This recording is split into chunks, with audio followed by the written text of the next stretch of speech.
Now I wanted to talk about some critical steps for clearing a food plot, and we've talked about different ways to create a food plot using chemicals, machinery, and I really wanted to focus on machinery, and especially on this plot right here. This is a food plot. We actually call it Gold Rush because when we were installing that redneck over there last year, we kept digging down. Dante and I, and when Jen came back over, she looked at it and said, man, it looks like you guys are digging for gold. So hence Gold Rush out here. But this is what we call Gold Rush. And it was already a beautiful plot. It was basically started back to about where Dylan is, maybe 10, 20 feet, and then back this way. It had some trees mixed in it. Got rid of the trees because those trees offer a lot of shade. So we'll talk about number one, when you're clearing food plots. I don't like leaving big trees out in the food plots. Oaks, dropping acorns, changes, makes your soil very acidic, shades out growth. So you can take a huge area of sunlight, rob that from the ground, and it doesn't matter what kind of forage you're planting down there, it'll suffer because it's not getting full sun. The exception is a lone big giant apple tree like we have right here. Great for putting a trail camera on it. We actually put trail cameras on there that last year, really enjoyed doing so, but every buck goes to that and hits that. So that's an exception. So for number one, I like clearing the entire plot. You have those big favorite oak trees, maybe you have one or two. If you have a lot more on the property, then think about getting rid of those. It'll really help your food plot. The value of those food plots and the additional acreage and not changing the soil and always having to amend it, it'll be a lot better getting rid of that oak. Now sometimes you have one big beautiful one, that's one thing, but sometimes I go to a plot and it's almost 1/3 or half shaded because of the big trees that are out there. That's a bad thing. It's another thing by size. If you have one every acre, not a big deal, 2 every acre, but when you have 10 out there on a half acre, that's when it really becomes extreme. You really need to clear those out. Now when clearing, this is critical, and I want to really emphasize this point. I see this over and over again, where food plots are cleared and piles are left windrowed all the way around the food plot. Some food plot clearing companies, you'll even say, well, we'll leave an opening here and an opening over here, and the deer just parade right through. Very, very bad strategy, because the older buck becomes, doesn't matter where he's at. Some of the fantasy land states where there's not a lot of hunters, then it can be a little bit different. But when you get into most areas of the country, doesn't matter if the oldest buck in your neighborhood is a 2-year-old or a 6-year-old. They don't like those obtrusive piles. And what I see is, in a lot of cases, they'll completely avoid a food plot, and I've seen them do that. Had a client, Mo's his name, up north. He had piles all around his food plots. For 1 year, you need to have a buck hit the food plots in general. It really took pulling those piles away and opening the edge up freely to the habitat so the deer felt they could come and go without these giant piles. Those piles of wood in the woods, especially when you get into these northern areas, are really unnatural. But even when you get in this farmland areas, piles, to me, piles of timber, piles of wood, those big solid shapes, they mean hunters, they mean people. It doesn't matter what it is, but it's not natural in their normal habitat. So think about that. So having a nice clean edge is so critical. You see, you have to put the timber somewhere. So you see, we chose over on this end, where it's the opposite side of where we're hunting, we chose to put a giant pile right there. That's our biggest pile on this plot. And then all the way around, we have about 175 yards of free edge, clean edge, till we get to our pile over here. We're actually moving that pile because we want to take advantage of taking that timber and wood that's in the pile and stick it right in front of the blind. Then we're going to plant switchgrass in front of the pile. We're putting shrubs around the blind and up through that timber. So that'll make a nice soft edge. Over there, same thing. We have screening, switchgrass we'll put in front of there. This season, we're putting switchgrass all the way around this edge in this case. And that's a little bit different. Let me mention real quick, you don't want that switchgrass edge in a northern setting where there's wolves, because a wolf can be on the other side of the switchgrass 10 feet away and the deer have no clue out there. And deer know that. And then you'll find that they eat out here in the middle, they run from the edge to here, and that's because they don't like that potential predation right on that edge. They just naturally know that's a bad thing. But we'll soften up that pile right there with some switchgrass and some shrubs along that edge from big rock trees. Make sure that fills in nicely.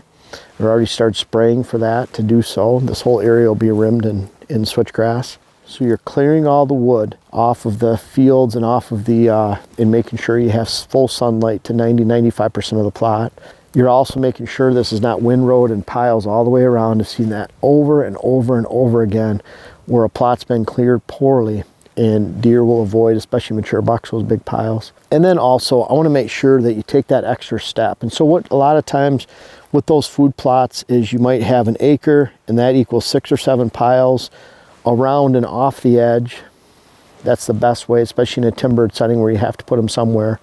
And here, in this case, we're hidden on either side by hillsides. But then also taking that extra step to backblade and put your topsoil back on the land. Some of the food plots that I cleared initially, first with a bulldozer back in 2000, 99, 2001. I spent the next several years with a tooth bar on my tractor bucket, going into those piles as they decomposed and pulling that topsoil back onto the food plot. That's a step that can be completed easily with your dozer operator, just feathering and backblading that topsoil back across the food plot, and then being mindful in the first place when you're pushing those logs and stumps off of the plot to lift that blade a little bit so you're not pushing as much soil with it. This is not clearing a basement foundation.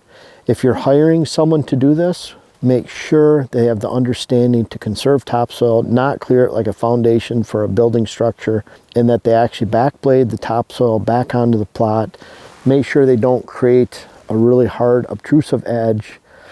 And in this case right here, we've actually gone around, and you can see Joel, someone that works with us for cutting this year. It's been such a great blessing to have someone like that along that's an expert. But he cut all this timber on the outside. A lot of it was leaning towards the food plot, so he's a true timber pro where he can cut it, make it go the exact opposite direction using ropes and pulleys. He's got a lot of skill. But he did that all the way around this plot, so that's bringing more sunlight in. It's given us a hardwood regeneration line for turkey nesting, also for deer bedding on the backside, and then we have that switchgrass around here. So in the end, we're gonna have a beautiful, staggered, actual feathered edge. A feathered edge isn't food plot going to hard cuttings, going to hardwoods. It's switchgrass, regeneration, shrubs, briars, hardwood regeneration, and then hardwoods. So you have that staggered look. In the end, make your food plots look pretty.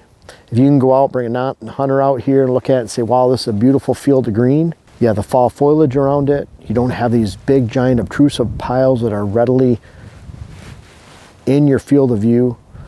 Then a mature buck that comes onto the property from a long ways away, he doesn't have to spend months to get used to it during the daylight. He comes and looks at it for the first time and says, wow, you know, this is unobtrusive. This doesn't look like a hunting situation, doesn't look like piles.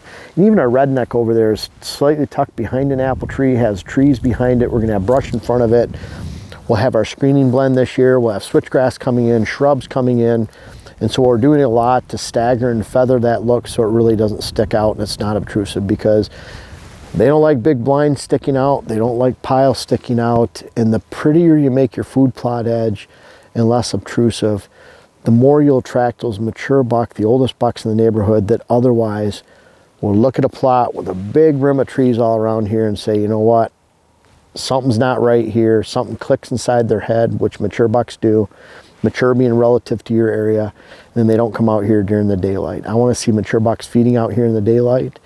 And what we plan is a different story out here. Those are other videos, but make sure when you're clearing a food plot for this fall, and a lot of you are doing so in May. May is a great time to get this done, and you can fully plant for the entire season.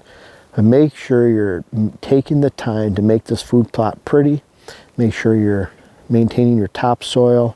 Give it a soft edge while you're at it on the outside, and you'll be handsomely rewarded with not only a great food plot that doesn't have a lot of shade on it growing into the fall, but a food plot that actually attracts the daylight wanderings and consistent feedings of a mature buck all hunting season long.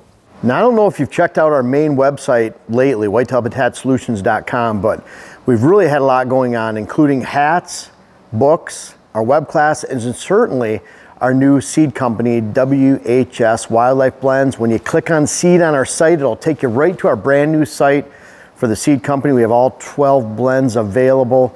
So check it all out though. I encourage you, I appreciate you checking it out. Whether you buy anything or not, really appreciate you visiting the site and seeing what's going on, and continue to watch because we have big things coming later this year.